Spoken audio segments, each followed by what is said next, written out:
Hey guys, I'm Conscious Candace and welcome back to my channel. If this is your first time joining, welcome on board. And if you have broken a bone or know anybody that's broken a bone, I'm really sorry, but I hope you've come to the right place because I started this channel 2 months ago to basically share some parts of my ankle break journey, share what worked for me, some of the hacks and some of the tips and tricks that got me walking and mobile again. Because let's face it, breaking your ankle is a life-changing experience. Nobody ever plans it, but the way it rocks and transforms your life is absolutely pivotal. So I'm hoping this channel will be a place where you can find tips on how to prepare for surgery if you're going to have surgery, how to rehabilitate your ankle, the exercises that helped me, the kind of nutrition and supplements that I implemented into my routine, etc, etc. However, in this video, I am touching on something that we perhaps overlook quite a bit as we go through our recovery, but something that we grapple with on a daily basis, and that has a marked impact on how smooth our recovery is, and that is the grief. Yes, the grief. Because breaking an ankle almost feels like losing a part of ourselves because our mobility is reduced. As I've shared before, your mobility will be reduced by about 80%. You know, you're losing a lot of your freedom. You're unable to really navigate life the same way that you used to. You have to rely on people for help and faced with the daunting unknown of, will I heal? And if I do heal, will I be okay? Will I be back to normal? So it goes without saying that this experience does transform and change us on a cellular level, but we often overlook this and we often brush our feelings aside. So in this video, I just wanted to be relaxed. As you can see, I've changed my settings. I'm chilling on the couch and I wanted this to be a very relaxed video where I talk to some of the feelings that we encounter as we heal, the 5 stages of grief, how they actually relate to healing, because we really do go through the 5 stages of grief. I'm only realizing this now when I look back. So I'm hoping this will shed some light into some of the emotions, some of the feelings, and some of the fluctuations that you're going through from a mental and emotional level. And I hope you come out of this video feeling supported, less alone, and with sort of a toolkit to how to face this. Now, before we dive into it, guys, please do press the like button. This makes sure that the algorithm pushes my video up so that more and more people get to tap in and share in, the experiences and the lessons. Please do subscribe so that you never miss my content. And if you'd like to share anything about some of the emotions and maybe some of the hacks and tips that you've implemented into your recovery, how you've managed this, please do pop a comment and let me know what you think. If there's something that you'd like me to touch on in other videos, please do also pop a comment and I will be more than happy to support you. So before we talk about the feelings that we go through, let's look at the 5 stages of grief, the order that they go in, and sort of what each stage implies. Now, grief basically finds us when our routine or our lives are transformed in such a way that it deeply hurts us and it inconveniences us and changes our life in some way. The first stage is denial, where we basically deny that anything is wrong or that we're going through anything. The second one is anger, when we start to sort of accept that something is wrong and we wish that we could change it. The third one is bargaining, where we sort of look for ways to work around the pain and avoid the journey. The fourth one is depression, when we actually start accepting that something is wrong, but we actually don't really want to accept it and integrate it into our lives. And the fifth and final one is where we've actually accepted that we will integrate it into our lives and we start to accept our fate. This is where true healing actually begins. Okay, so now that we've touched on the 5 stages of grief, let's talk a little bit about how they manifest in our healing journey. The first stage, I'm sure we can all relate with, is denial. I don't think anybody would ever want to admit that they really have broken a bone. Now, when I slipped and twisted and fell on top of my ankle, I really wasn't convinced that it was broken. Even though when I tried to stand up, my foot really wasn't cooperating. But I just thought, you know what, it's twisted and it's feeling a little bit weak right now. It's not broken. I remember arguing with the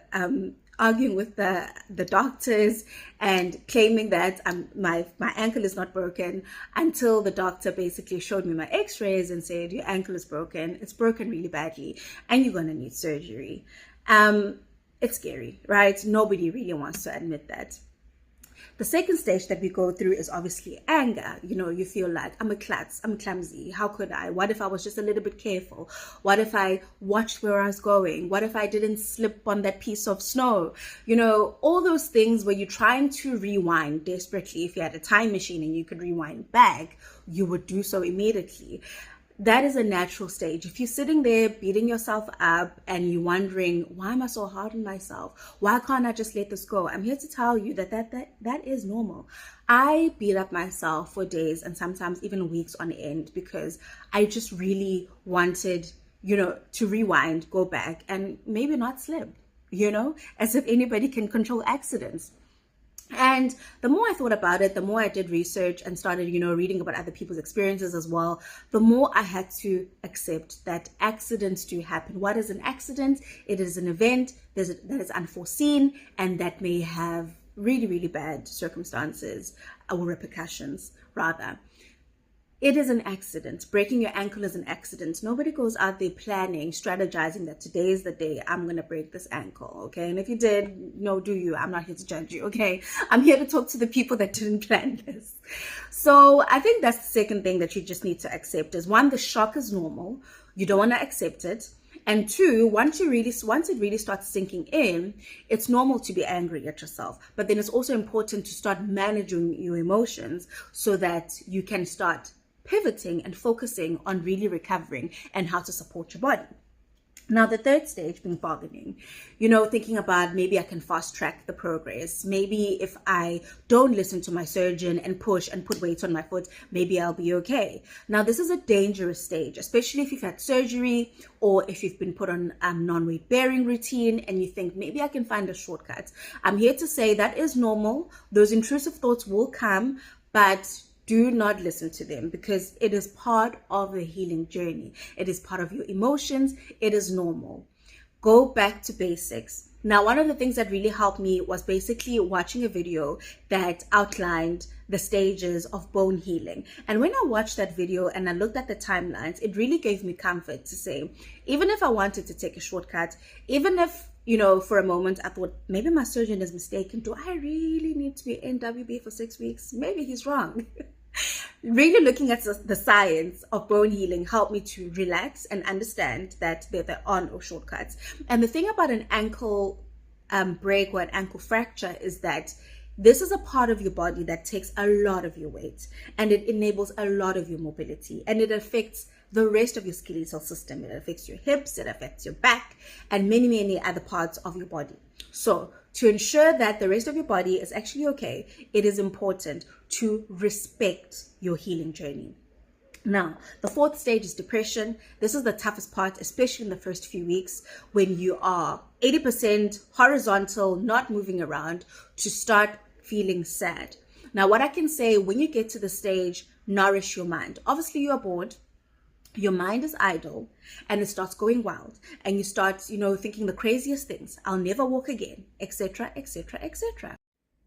Now, my advice is try and keep your mind busy, whether it's crossword puzzles, that book that's been sitting on your bookshelf that you've been wanting to read for a long time, research, planning, writing, if you're a writer, drawing, painting. Do you see where I'm going with this?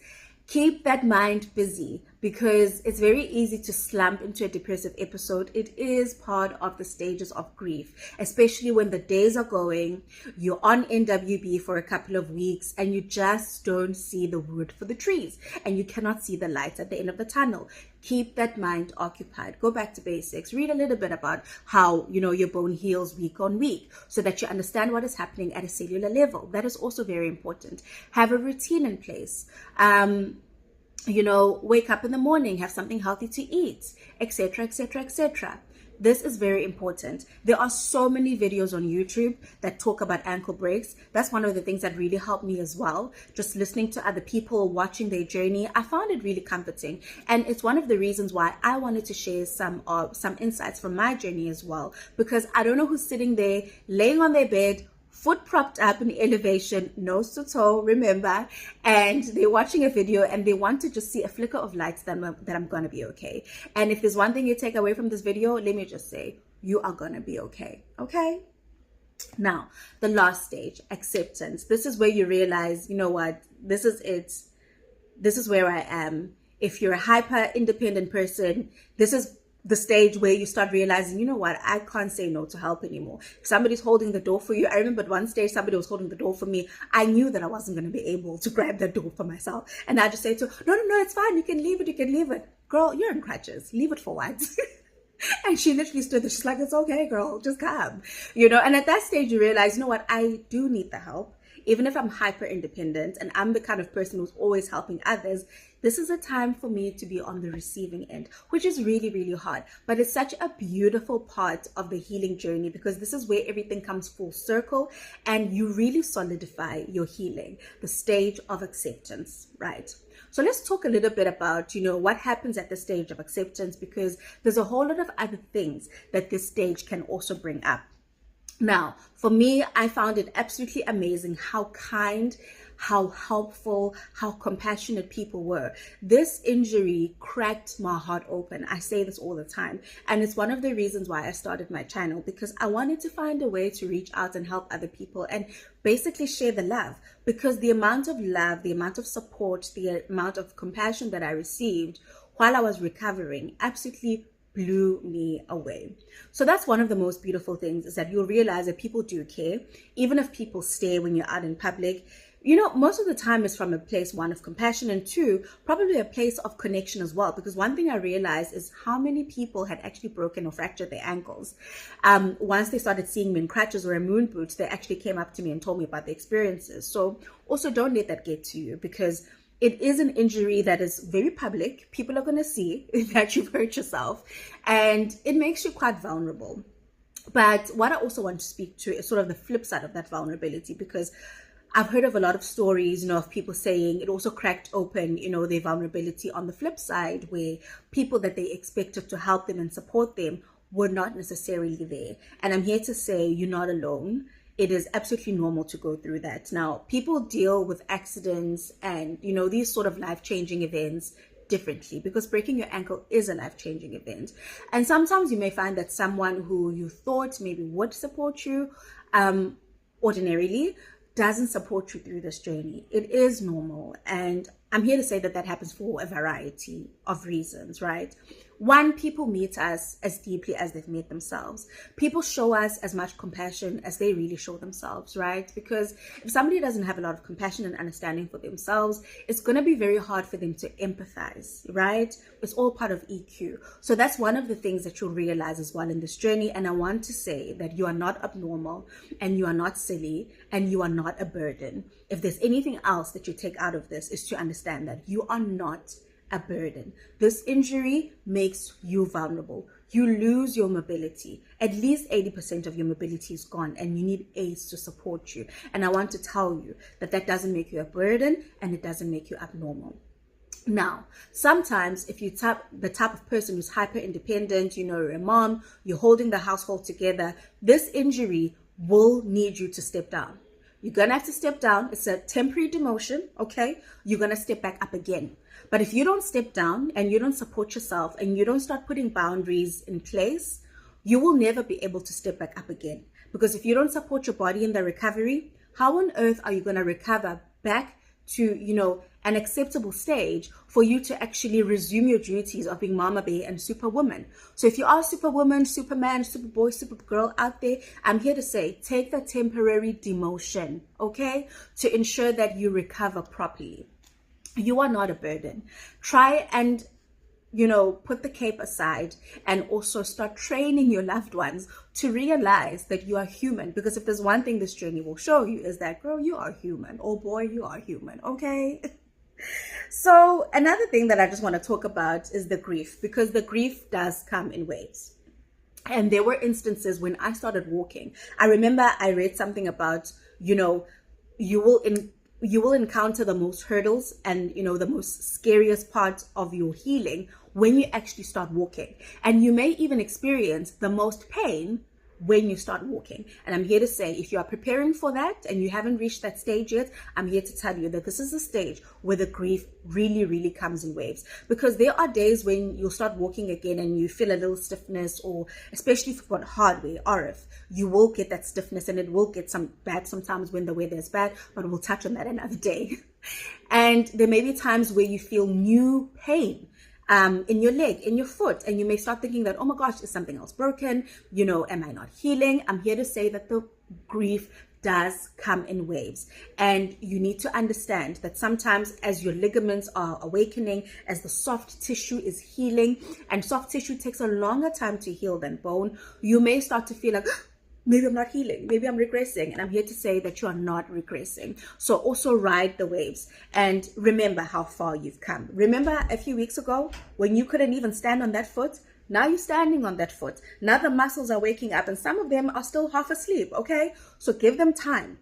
Don't fret. Don't stress.